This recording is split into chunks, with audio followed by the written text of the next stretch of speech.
Good morning, Foxes. It is Sunday morning following a big win in Leicester's Premier League safety campaign, if you want to call it that. I'm joined by Luke from Leicester City Down Under and also joined by Manny. Manny, is that an Argentina shirt you're wearing, mate?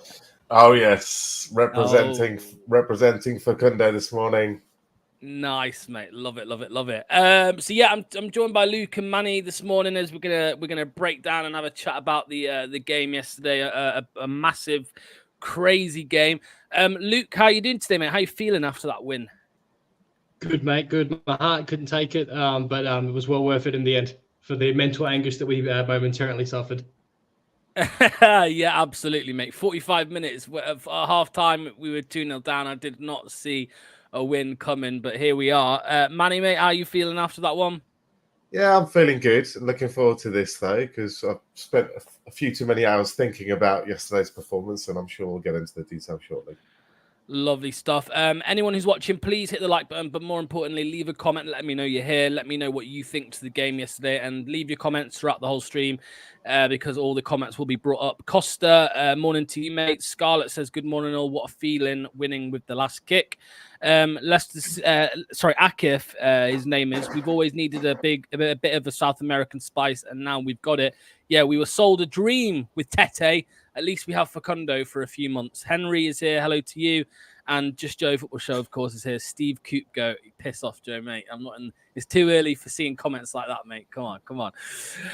Right, before we I'll tell you what we'll get into first. We'll get into this. So let's talk a little bit about the starting 11. So there was a little bit of shock or surprise, I think, from some fans when the starting 11 was announced, seeing a midfield of Skip, Ndidi, and El Canoes with Buenanotte out on the right. Manny, what did you think when you first saw the teammate? Did you think it was the right call, or would you have changed that midfield? No, I would. We'll get into the details of. I want to change the system fundamentally, but considering this, Steve Cooper's been setting up this way, and we expected that shape.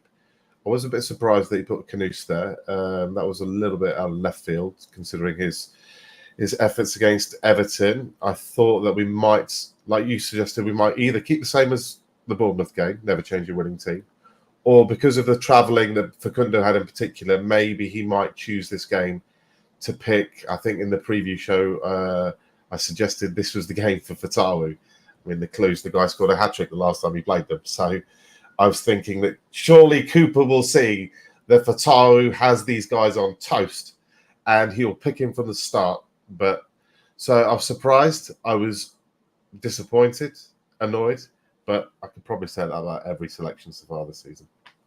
Luke, I know I spoke to you yesterday when the team news broke, but yeah, what did you think to it? Because Bilal El Khanous, this was his second start or his first start since the Everton defeat. The Everton game, which finished 1-1, where he was, we can all admit he was pretty poor. So yeah, what did you think to him coming in? Yeah, I was just as surprised as everyone else, and I'm glad he had that shot on goal for his confidence and some decent passes, because before that he went missing in that game again. For the price tag we spent on him, yeah, I was surprised he was brought in. But at the same time, at some point, we have to pick a game where we can slowly integrate him into our side if we're not going to send him out loan for 19 or 20 million we spent on him. So quite a raw player, a raw talent. You can see there's a player in there. I just think it's going to be a year or two before he starts hitting his straps. Yeah, well, the other selection I wanted to talk about was obviously the fullbacks. Now, we've said all season there's been a little bit of debate about the fullbacks. I don't think any of us actually expected Ricardo to come in because Cooper seems to hate that guy. But after going into the game now a bit more, obviously later on in the game we did see James Justin move over to the left. Still no Ricardo in the team, but what are your thoughts on this? Do you Manny, after seeing JJ move over to the left and the whole formation that we kind of ended the game in, what do you think? Do you think now that JJ is probably best to start on the left going forwards and Christensen drop? What are your thoughts around that? You're on mute, mate. Sorry, you're on mute.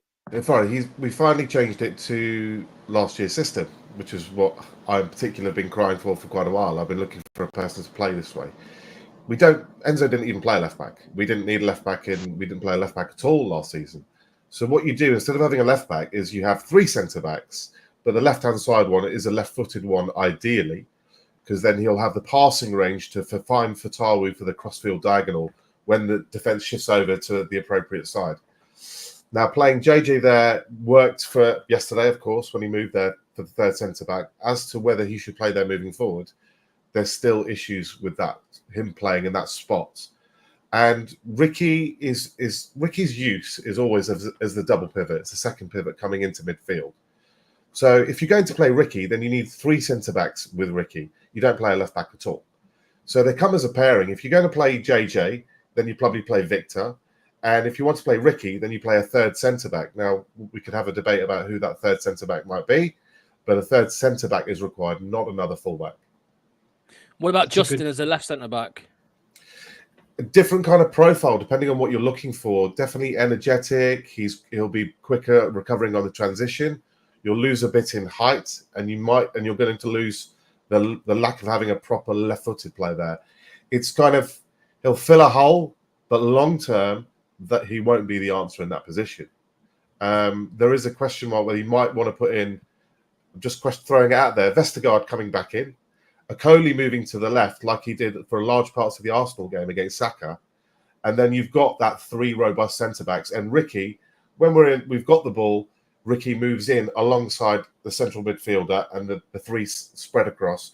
And obviously, when we've not got the ball, Ricky tucks into a right-back position. Okoli moves more towards the left-back, and we come to a back 4. Yeah, Akif, I see your comment, mate, about the post-match interview. I've starred it, so I'm going to come back to it, so don't worry. We will come back to that. Luke, talk to me about the first half a little bit, because let's be honest, mate, it was shocking. It's what I kind of predicted in terms of a slow start to the game. It's what we've seen many times this season. Probably, what game? It's probably the Palace game, right, where we haven't started slowly. Every other game, it's been the same. And, 2-0 down at half-time. It looked like it could have been 3 or 4, to be honest with you. But, especially by the end of the game, we were thinking, God, this could get worse. But, what did you think to the first half? What stood out to you as particularly shit? Okay, first of all, before I answer that, Manny's got some interesting points there. I think it's glaringly obvious that with Victor Christensen, although he had a decent game, the game completely changed when that sub came off and we moved JJ over to the left. Ideally, yes, you do want a left-footed centre-back and a back 3, playing, the Enzo way, you could say. But the problem is that, now, Ricardo Pereira, when he did play in the team and you did have JJ on the left, he did play in a double pivot position, in possession and outside of possession, he would drop back into a back 4. So with how Cooper likes to play, I think that the writing's on the wall after seeing how much better we played. Victor Christensen, not the side who I've been calling for to be dropped, although I will say he had a better game. But the Forest game's tailor-made for him to come into that right-back position. Going to what I thought was shit in the first half, I'll tell you the glaringly obvious thing is when we build up our possession, our play, there was way too many balls going in over the top and turning the ball over and having no possession and just we're getting killed on transition. It was really, really painful. The second that we shape in the second half, which I'm sure we'll all get into, went back to how we used to play, completely night and day different. Yeah, Manny, that's something I noticed. That's the thing that probably stood out to me the most was the long balls over the top. Because to be fair, I think, we have seen it quite a bit this season. Not too much, I would say, in previous games. I think we have tried to play out from the back at times. But yesterday, I feel like in that first half, it was just long ball after long ball. We'd win the ball back and we'd lose it within 10, 15 seconons. Did you notice that? What did you think to that? Yeah, I think with the long ball, what they're trying to do is they're not really competing for the long ball itself. They're trying to win the knockdown, the defensive header that comes into it. So particularly down our left-hand side, I found Bilal Mavididi was quite a congested zone yesterday. They were all compressed to that left-hand side. And there was acres of room down the right-hand side where we'll get into the details of JJ. But JJ just had so much space to cover in front of him. So much space to have to come back. It was down to him all down that right-hand side. We were trying to compress the left-hand side, and it just didn't work very well. And Mavididi just didn't find any space to do any magic. He couldn't get a one-on-one against his player. Victor, like Luke said, Victor actually did okay. And Mavididi didn't do terribly yesterday. I think it's just again, confusion from the players about what are we trying to do this week that was different to last week, that was different to the week before, and who's playing. It's always a little tweak. It's ironic that Steve Cooper's come in and he's the tinker man. Claudio kept things the same, and Cooper's always trying to make little tweaks and changes. He keeps making the tweaks and changes, and eventually he's getting closer towards Enzo ball. And when we actually do get there, and it wasn't just this game, by the way, there was that Vardy chance in the Bournemouth game where we played it out beautifully from the back, and Buonanotte slipped in Vardy and he duffed the shot wide. But we are, by dumb luck, we are slowly getting closer to the way we should play. Yeah, well, that's interesting. It moves me over to the second half. But obviously at halftime, he took Oliver Skipp off and brought Harry Winks on. Let's talk about Winks, because it's an interesting topic between you two, because my intel suggests that on a stream a few weeks ago, Manny left a comment saying something about Winks should be dropped, and Luke didn't really agree with that. But what I will say is I think in more recent times, Luke, I mean, look, we're not stupid. We saw the Bournemouth game and we said it was the right decision to drop Winks for that. Why do you think, Luke, that Winks was probably more suited to the game yesterday than Skipp was? I'll tell you exactly why. First of all, sorry, Matty, I didn't know. I feel like an asshole for that now. Let me answer that, and let me add on top of what you just said. Particular people getting in each other's way. It's purely a system issue. Particularly if our wingers very isolated when we build up in our play in threes instead of fives. Going back to when you started seeing the second half and we changed shape and we had basically 2 high eights again. Works so much better with congestion and getting our wings integrated into the game. Yes, JJ had a whole lot to do as well. Buonanotte drifted into the middle, very similar to how Madison used to under Rodgers towards the end. He was forced to put James Madison at the right, but he'd still drift in. That's precisely what happened to Buonanotte. And JJ's left to basically be a right winger and track back and defend as well. So we're asking way too much of him. What do I think? I've just drawn a blank. What was the question? He's got distracted talking about something else.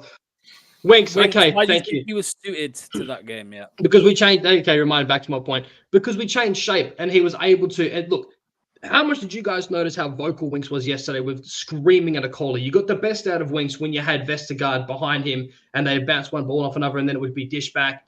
Winks was back to goal, back to Vestergaard, dished out wide to FaZe, and the ball would build up through there under Enzo ball. So he was screaming at a call. He just, because he's now our builder in the back three, which we're playing in that second half. Where to pass the ball, where to distribute it, and you started seeing a Kohler get more and more comfortable. That is where when we're going to play on possession in ball like that with a back three in that double pivot position. Harry Winks is instrumental, but Manny was dead right in that Cooper system that we've been seeing for the majority of the season. He's been left exposed, and it just purely hasn't worked for him. That's why we saw much better return from Harry Winks and back to his old form of last season, because we changed shape and went very close to the Enzo ball. Yeah, Manny, I want to come to you next. Still on the similar topic. I mean, before I do that, I'm just going to bring a couple of comments up. So that's the worrying thing. Cooper still hasn't figured out his best 11 and system. Akif says was probably recommended by Winks. If anyone, he was conducting the play as if Enzo was managing again. I think there are games for both. Winks will help completely take a game by the neck if he has two wingers to spread the play and open up the passing channels. Whereas Skip will pop these short passes after winning the ball back and make progressive runs up the pitch. Richard says, Manny, come on, bud. Mavididi was shit yesterday. The game went from team crap to Enzo tactics come 60-ish minutes, and we were very good as soon as Fatawu came on. Manny, you agree, right? That second half for me, it was like watching last season. Like so many different things. I thought, I'm not saying it was identical. I'm not saying that we were as good as what we were under Enzo, but we were definitely a lot closer to it. Well, absolutely, we're much closer to it. And the key part about Enzo ball or Pep ball is you need two wingers. You need two wingers, and they both need to stay ultra wide. So you keep the width on the pitch, and it gives more spaces centrally for others. And if the defense tries to shift to try and compensate to close down that space, the far side winger is normally the free person. And if you can find him quite quickly, worst case, he's going to get a one-on-one, if not get a free run at taking a shot. So Mavididi is more effective when Fatawu is on the pitch, and Fatawu is more effective when Mavididi is on the pitch. Because if you decide to double up on either of the two, then that means there is a space free somewhere else. And so that individual winger is sucking in defenders. and that gives somebody else freedom to play. It might be the 8, it might be the opposite winger, it might be whoever. So Mavididi didn't have the best game yesterday, I would agree. That's fair, but it's not his fault. He kept on getting doubled up, and Southampton weren't worrying about the other side. As soon as Fatawu came on, they suddenly were bricking their pants about the other side, and they didn't know what to do. And if that game carried on for another half an hour, they would have made a change to try and plug Fatawu. That would have meant that Mavididi would have found extra space on the far side. So you're done if you lose if you do. If you don't, if one doesn't get you, the other one will. And we'll find often, like we did last season, one of the wingers will have a stormer that day, and the other one will have a slightly quieter day. But they are key to working together. Yeah, mate, I agree, and we've all been saying it all season, right? We've all been saying play Mavididi and Fatawu together, and they've definitely not started a game together. They might have, they've been on the pitch a couple times together later on in the games, but they've not started a game with each other. Another thing as well, which I noticed, I'm sure you lads did as well, is when we did switch to that system in the second half.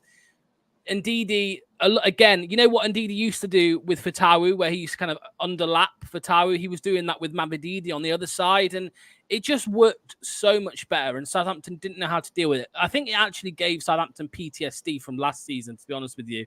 That's how I see it. But let's get a couple more comments. So imagine an Enzo system against Chelsea. That'd be interesting. The question is, where will we go from here? Well, that's what I do want to come to. We will come to it in just a second, Costa. But before we do that, I also wanted to ask about Jordan Ayew. I think Jordan Ayew split the fans a little bit when he did sign.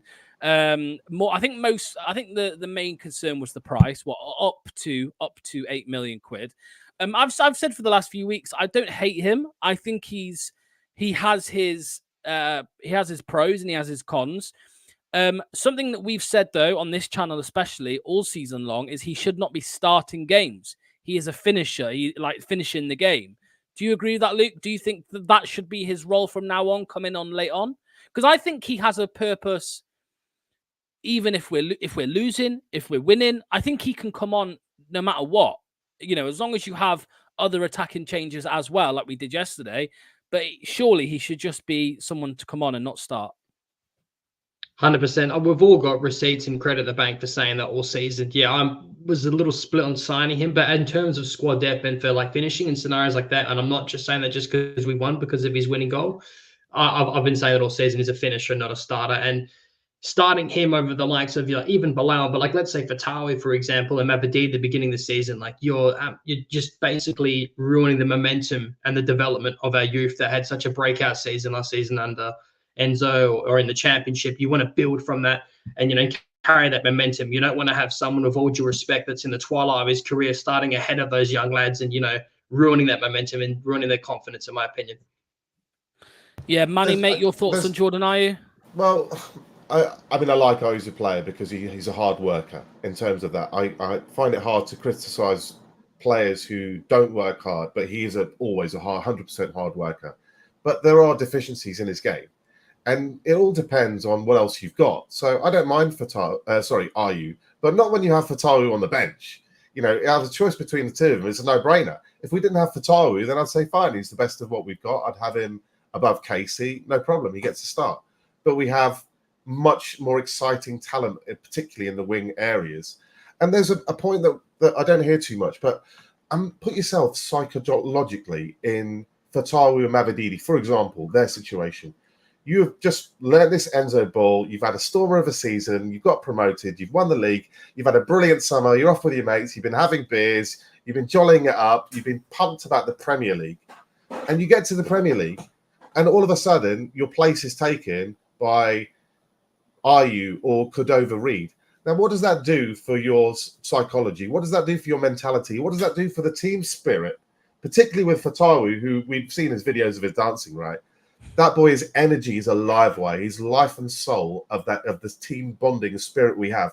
And he's a connection to the fans.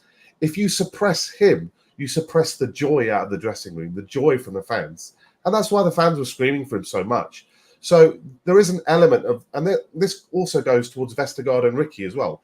If you had a key role in getting us up, surely there's a feeling within yourself that I've earned the right to play in the Premier League. And to find yourself on the bench for a guy who's 33 years old that you signed for £5 million, it's got to be a kick in the knackers, is it not?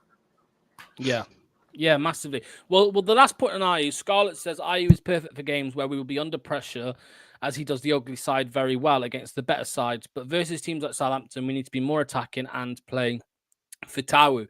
The Ghanaian Mahrez, somebody says here. I don't know if you're talking about. You're talking about Ayew, I hope. Sorry, Fitawu.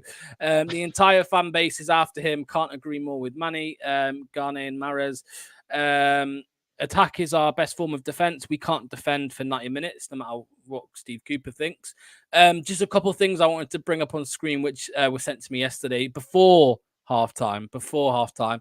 First, there was this one, which I found very interesting. And then I found there was another one, which was this one, which I enjoyed more. But to be fair to him, I mean, look, we got to give credit where it's due. He made the right substitutions in the end, Manny, didn't he? He changed the game. You know, I know it kind of it fits our narrative quite well in terms of, well, how he's been setting us up for games at the start of the game isn't good enough, and what he switched to is more what we want to see. But he did it, so we have to give credit.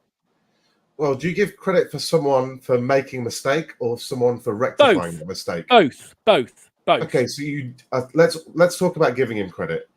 All of his subs were good subs yesterday. They all worked, every one of them, and that's quite a rarity in the Premier League. He also didn't leave it to 60, 70 minutes till he often does. He took a change at halftime. That's proactive. He didn't wait. He took Victor off and changed the shape fundamentally to something different he hasn't tried before. All worth credit. The downside is he's still eventually getting to where we've been saying he should have started it in the first place. And my contention is that we're wasting games coming to the realization that this is the way we should be playing. And why are we wasting time in games? Why does it take 65 minutes to play Fatawu? It's 65 minutes too late. He should start. You know, why is he not trying the Enzo way of last season? Why is he? You see how much we talk about Ndidi, we always do, but Ndidi was so much better when the system changed. You saw how much more forward he was getting. You were right. He was linking it with Mavididi in the left 8 channel. Whether it's left 8, right channel, he looked better himself. The whole team comes alive when we play that Enzo way because the players believe in it. They've been thoroughly ultra-trained in it, and it is the football cheat code, as I keep calling it. So the players want to play the cheat code, the fans want to play the cheat code, and Cooper is stumbling into the cheat code, or I wonder if he's being a little bit stubborn and saying, you know, I don't just want to copy and paste Enzo here. I want to put my own spin on things. What do you think? I want to talk about that. That's a great comment. Yeah, Sorry. go. Look, there's a comment there from Clibo, if you could please pull that up, Locks, because I talked about this post-match yesterday. What do you think was said at halftime? How much was down to what the lads said? Do you think we just stumbled into that by chance? Because AJ was already expected to do a whole lot off that right-hand side. As I mentioned before, he was expected to attack and basically their right winger because Buenotto was drifting into the middle. And a lot of attacks coming down the left, as you were saying, trying to compress it, Manny. And then we take Victor Christensen off, swoosh AJ over. Now, basically, do you think that 2-0 down, that Cooper's under immense pressure, he could be sacked if Top had a parabolics if we had lost that game? And it should have been done before international break. I was screaming for, but credit to Cooper, he made the right subs. Do you think it was down to the players, as you said, Manny, and they all believe in it? And there's been rumors already that he's been coming out and approaching the senior players and be like, you know, how do you guys want to play? How do you want to set up? There's likes of Ricardo Pereira, though, and Yannick falling out with him potentially, you know, conspiracies. But do you think that was just look, lads, do what you want to do. We're 2-0 down anyway. We're under the pump. Or do you think that he's starting to see that this is going to work? And this is where I will say I will give Cooper his credit and I will give him his bouquet of flowers if he sets up the same against Forest and persists to this. And I don't want to have to wait to go, 1-0 down. You feel more likely before this game, you felt more confident being a goal down or being level than you would be in front, because we'll just close up shop and just sit back and just invite wave after wave of pressure. We can't keep doing that. I want to be proactive now. Let's just go back to what we're doing. Let's stretch the pitch more. Let's get the best out of our wingers. Let's have 2 high 8s. That's how you're going to get better out of performances, in my opinion, out of Bilal and development. I would love to see him take that Dewsbury Hall position, being left-footed as that high 8, and then have Buenotto on the other side. Just imagine having Vardy as your striker, Buenotto and Bilal, or even Skip as a high 8, in that position, our usual wingers, that's like absolutely brutal. We've got depth in the double pivot position as well, not to mention we've got Ndidi, we've got Ricardo Pereira, we've got Skip Winks. That's like Premier League like talent bench right there that we can alternate that double pivot position. So there's a lot to get into, but I really want to ask you guys what you guys think. Do you think it was Cooper or do you think it was the players? And do you think we shape up that way against Forest? Go on, Money. I think there's a bit of both. So I'm sure that that option has been presented to him by probably the more senior players, like we could do this way. But I think there was a third character involved yesterday that was absolutely crucial to us winning. And it's not often you're going to hear this because I'm not really a person to kiss ass of fans. But the fans, because for about 7 or 8 minutes before he bring Fatawu on, they were singing the Fatawu song almost continuously. It was just endless. They were screaming for him. And I don't know how much it was the fans begging for him. And he thought, well, we're 2-0 down. I may as well try and appease the fans and bring him on now, rather than leaving it to my usual 98th minute to bring him on. You know, maybe I'll just do what they want. At least that way I'll keep them happy and off my back for a little bit. He could say, well, I tried to bring him on when you wanted to bring him on. Or was it something tactical that he noticed that he waited 60 minutes to see, and then all of a sudden he brought Fatawu on? Now, to me, you have to be blind as a bat in the first half not to see that that is absolutely what we were dying for. That we had no width on the right-hand side at all. The game is compressed to 60% of the pitch. Facundo always wants to be central. He never wants to hang around on the touchline. He's a left-footed player that really, really wants to play as central as it is. Bilal kind of lost himself in that position. And I'm going to give him the benefit of the doubt if the starting lineup for the Forest game is how he ended the game against Southampton. If he goes back, then he's learnt nothing. I agree. And I've just seen a comment here, and there's one part of the comment that I wanted to mention.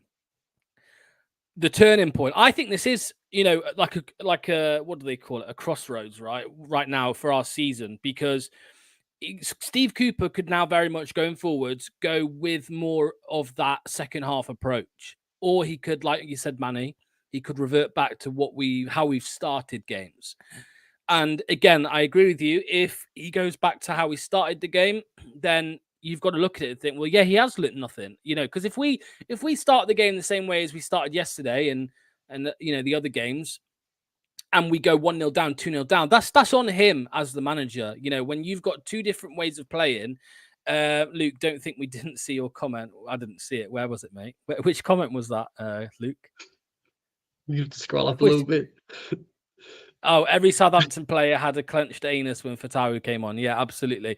But yeah, I feel like we are at a crossroads where we can go now more, try and get a little bit closer to what we were producing on the pitch last season, or we can go more with Cooper's clear direction, which he wanted the team to go. And I don't know. I think it can make or break the whole season, really. But let's touch on that next game. I want to come to a comment that was put earlier on. Luke, in Cooper's post-match interview, he said he'd be giving Ricky more minutes, and Luke called it for the Forest game. I think he either starts or get brought on. What do you think to that one, mate? Do you think we might see Ricardo against Forest? And if so, where does he? Because surely if Ricardo's on the right, you know, if Ricardo's going to play on the right, well. If we go with the back three, Ricardo's going to have to come into midfield, isn't he? And if that's the case, who gets dropped? Ndidi? Winks? Yep, I'm with you. This is what I think. I think Cooper likes Ndidi too much, but if it were up to me, what I think we could see the most out of it, I would alternate between this. I think I called this 2 weeks ago. I thought that Cooper was going to be under pressure because I thought he was, you know, a bit of a half-retarded orc. I'm not going to give him his full roses until this Forest game, right? Now, I think that Ricky P would play back to his usual position in that inverted position. He could drop back into that back four out of possession, and alongside him, you could have Winks again. And in my opinion, Skip could play further up as a high eight, or Bilal, or even Ndidi as that box crasher still. I still think if we shape up the same as, let's say, Enzo Ball, I would still have the same double pivot as last season. I would have Winks, I would have Ricardo, and I would have either Skip or Ndidi as the eight alongside Buonanotte. Manny, what do you make to that? Because I know that the last thing you would ever want to happen is for us to drop Ndidi. You are an Ndidi fanboy. Yeah, look at the data. He's undroppable. He does too much in too many different spots. Plus, nobody mentions the height narrative. You cannot have two CDMs who are 5'9". You know, you can't have the Umpa Lumpa brothers having their defensive midfield. You need height, you need physicality, and look how our set pieces have improved defending them.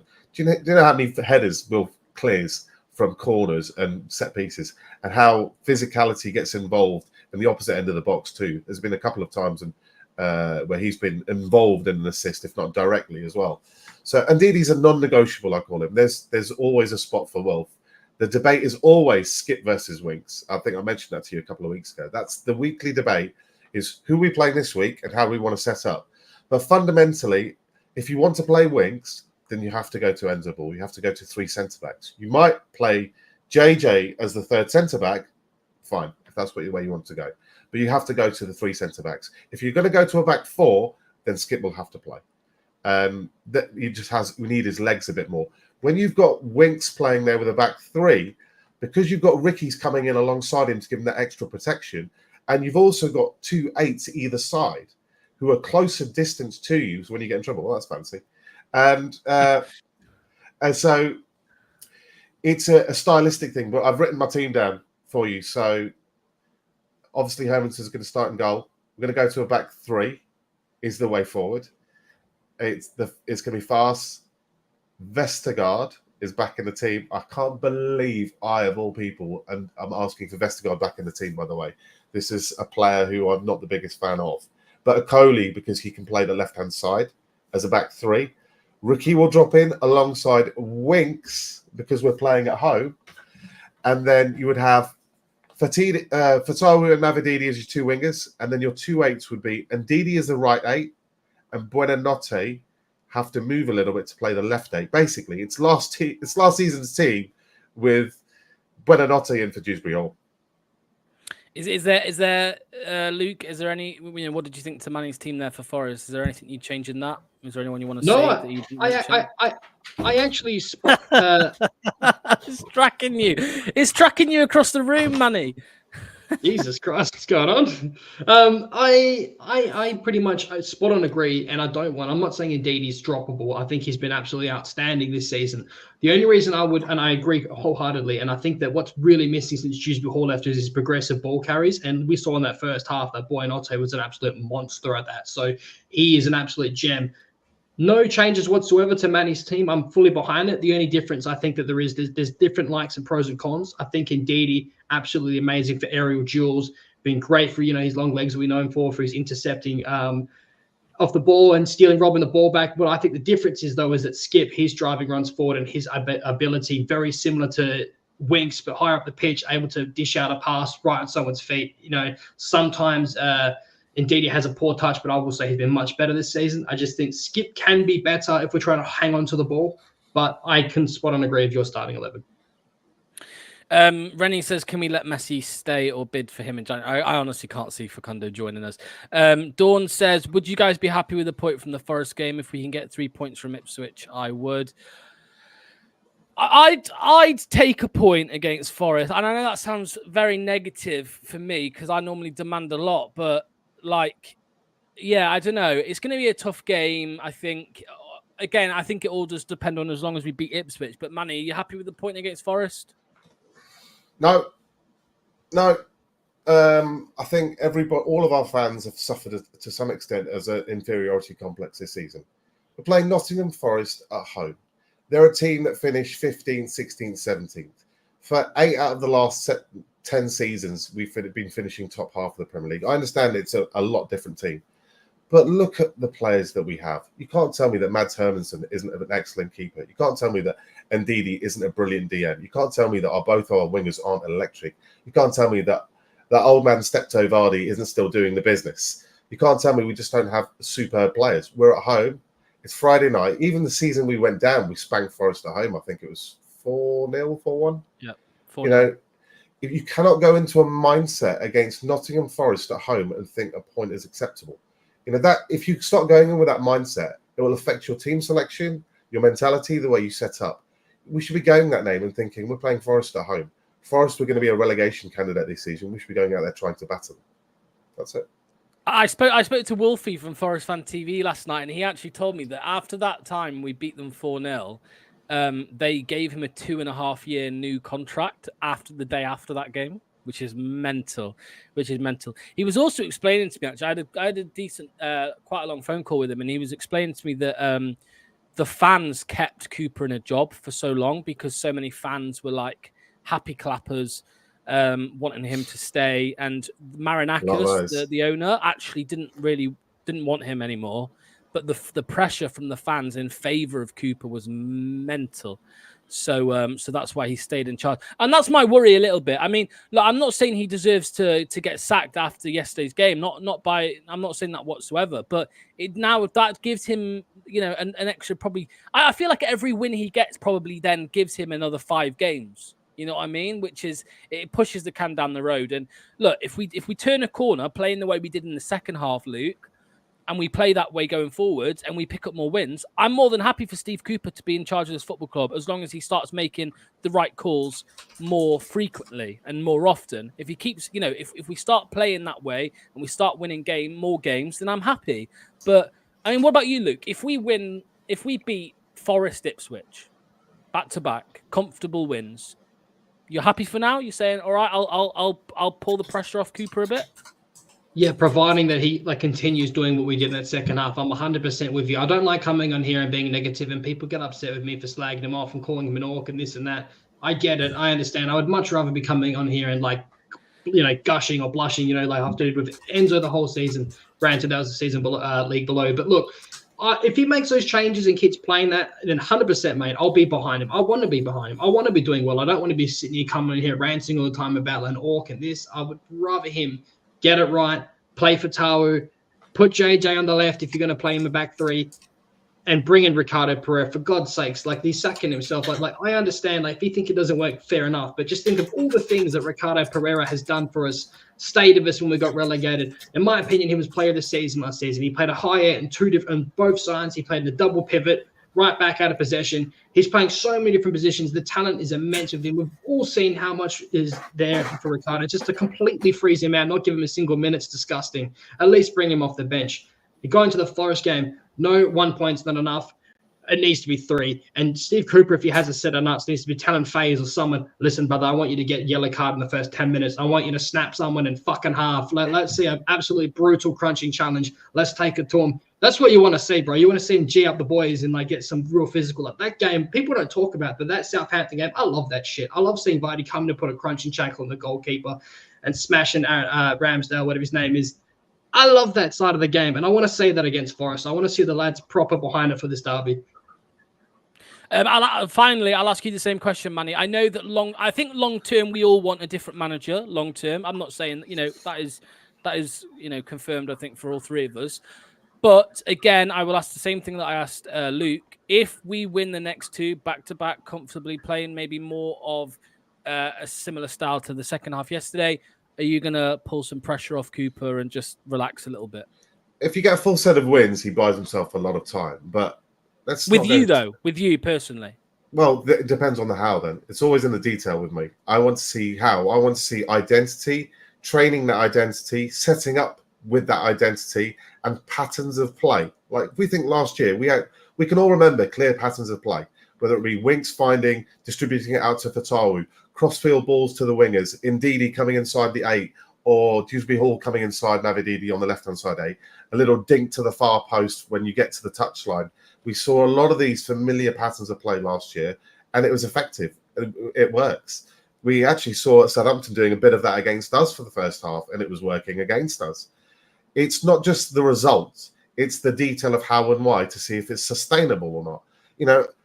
The other way to look at it is, if I think we had any competent manager, would we have beaten Southampton yesterday? Yes, and more comfortably. Should we be beating Bournemouth at home? Well, in my opinion, yes, we should. Should we be beating Forest at home and Ipswich away? Yes to both of those too. However, after that is a different run of fixtures. So we've got to capitalise on these relatively easy fixtures whilst we have them. Because One sec, Manny, sorry, Luke. Luke, I know you need to shoot, mate. Sorry to interrupt you, Manny. I know you need to shoot. Sorry to interrupt you, Manny. I didn't mean to be rude either. It was nice to meet you. Mate. On you, really mate. All the best. Sorry, guys. I got to shoot off. Thank you for having me on, Locks, and it was nice to meet you, Manny. Take care, guys. See you soon, Luke, mate. Thank you so much. Carry on, Manny. Sorry to interrupt.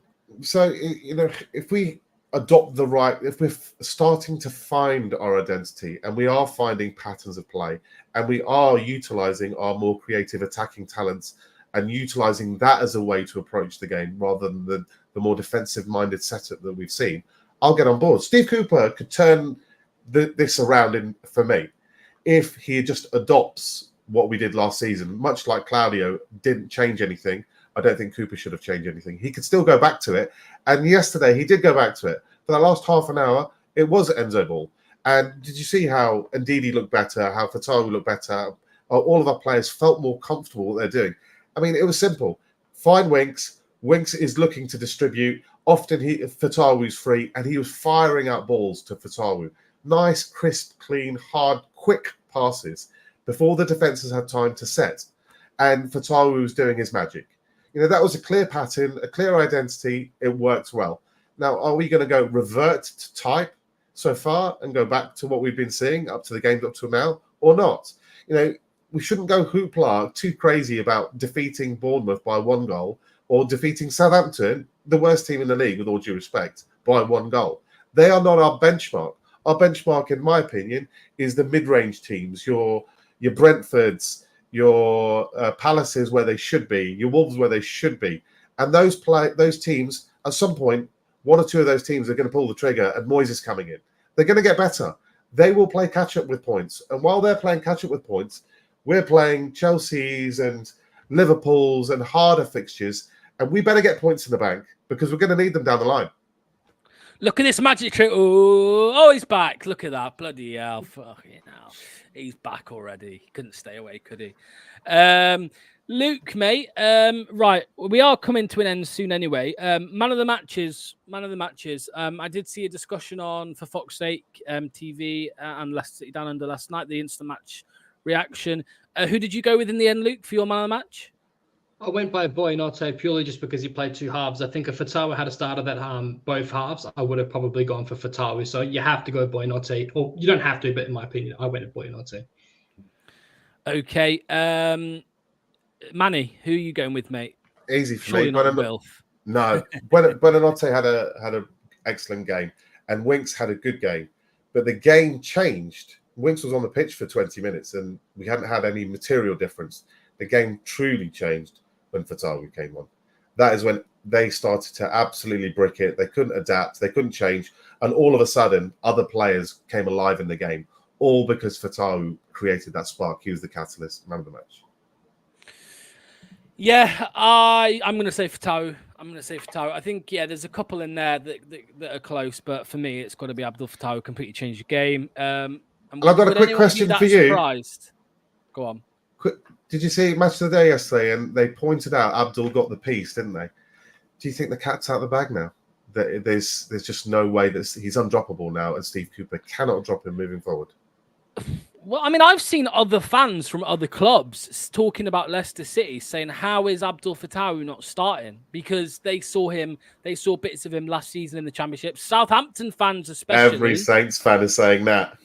Yeah. Saints fans are saying, like, why didn't Fatawu start? Somebody who I follow on Twitter he's a really good content creator, actually, Jacob Horsful. He's a Burnley fan, but he does loads of different videos about all types of football. So please check out Jacob Horsful. He put a thread out yesterday saying, like, why is Abdul Fatawu not starting for Leicester City? And then at full time, he kind of put the stats on there, broke it down and explained, it's common sense, really. It's common sense. So I agree with you. Do you agree, Luke, that what Manny mentioned about the cat's out the bag, you like, can he even drop him now? He's going to have to play it. He has to play him, surely, because if he doesn't play him, he's going to be mocked by not just Leicester fans now. Like, other fans are going to be like, what are you doing, mate? What are you doing? He was 30 minutes. He was 30 minutes from the chop, and Fatawu saved his job yesterday. He should start him. Go on, Luke. I'm 100%. He should be starting Fatawu, and it was criminal that he was putting Donkey Takova-Reid in front of Mavididi at the start of the season as well. So, let me ask you this to wrap this up. Do you think the cat's out the bag now that Victor Christensen definitely has to remain dropped and we have to stay with the back three? Like, regardless, back three or not, like, we look so much better building out the back. And again, I know I said Victor Christensen had a better game, but I just think it's night and day not having him building through the back. What do you guys think? I just think Steve Cooper is very set in his ways where he will not go. I don't think we will start Forest like we did yesterday. I honestly don't. How we ended yesterday, I don't think we'll start. I just can't see it. I honestly can't. We never I get don't know the if it's an prediction ego lineup thing, correct.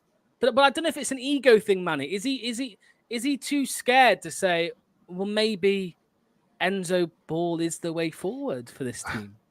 Maybe it's a personal arrogance. Not arrogance, that's the wrong word. It's it's a psychological trait. You go into a new job and you want to put your own mark on the job, do you? You don't just want to go, well, I'll just copy what the last guy was doing, because you want to make a name for yourself. You want to do it your way. So he talked about improving things from last season, and we had the impression that it was going to be the same system, maybe a little bit faster, is the kind of thing that we could look at as a tweak. But no, he fundamentally changed things. He's being forced to go back into it, whether it's the players, whether it's the fans, whether it's not us. I know he's definitely not going to be us he's listening to. But whether a realization is coming to him, he still has the scope to turn things around and start coaching a different way. My issue is that I don't know if he has the background to be able to coach it as effectively as Enzo can. Enzo was a disciple of the Grandmaster, and Cooper's not. So I want a disciple. Well, what I would say is, I think it's above Cooper's. I don't want to be rude. I'm going to be careful what I say, because I'll get not bad comments again. I feel like it's above his. I'm going to be rude. It's like above his mental capacity, his footballing IQ to play the way Enzo does, I think, or to at least train it in the same way. So it's never going to be under Cooper. It's never going to be as good as it was, or as good as it could be. But as long as we get a little bit closer to it, I think it's an improvement. And really, at this stage, all we can really do is ask for improvements. A lot of love for Manny and Luke in the chat. Somebody said they would not like Luke on Leicester Fan TV for more than 2 seconds. I've put the offer out to somebody from Leicester Fan TV to come on this channel multiple times over the last few weeks to come and have their say. But unfortunately, they're not actually allowed on this channel, so you won't be seeing them. They're not allowed to come on here. Make of that what you will. But right, anyway, that's it really. That's we'll end it on that comment. Thank you to everyone who's got the comments in, hit the like button, hit subscribe, all of that good stuff. Thanks to everyone who tuned into the Matchday Live yesterday as well. Tomorrow is the live call-in show. Me and Anil from 7 p.m. tomorrow will be we'll be hosting the live call-in. So the link will go out to Twitter, to the chat, to whoever wants to take part. And people will be able to I've just seen a comment. People will be able to call in. Yeah, anyone can call in. Manny, if you're about, mate, call in. Anyone in the chat. I know that Reese has called in before. Good stuff.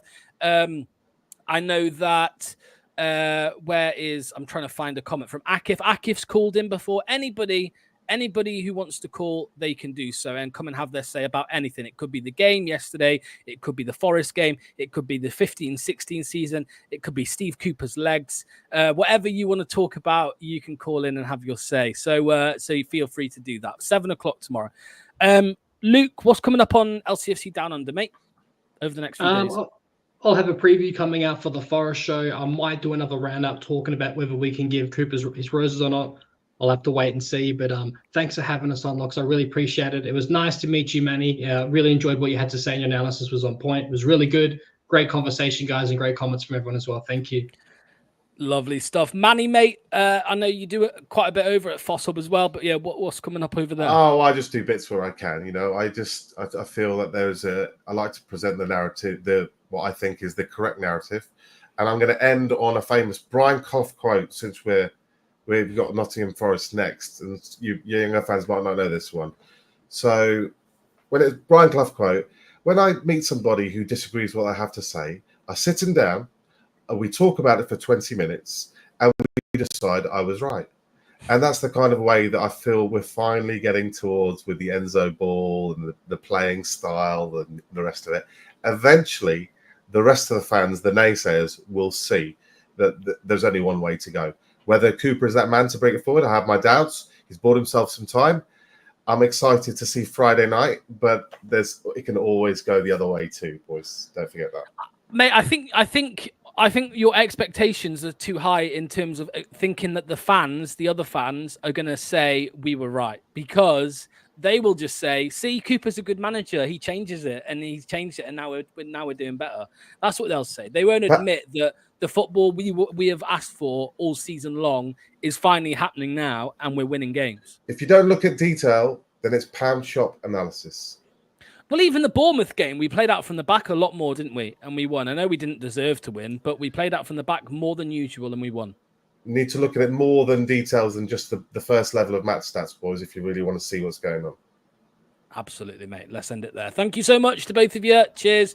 Much appreciated. Thanks to everyone in the chat as well. I will see you tomorrow at 7 p.m. with a nil. Bye-bye. Cheers.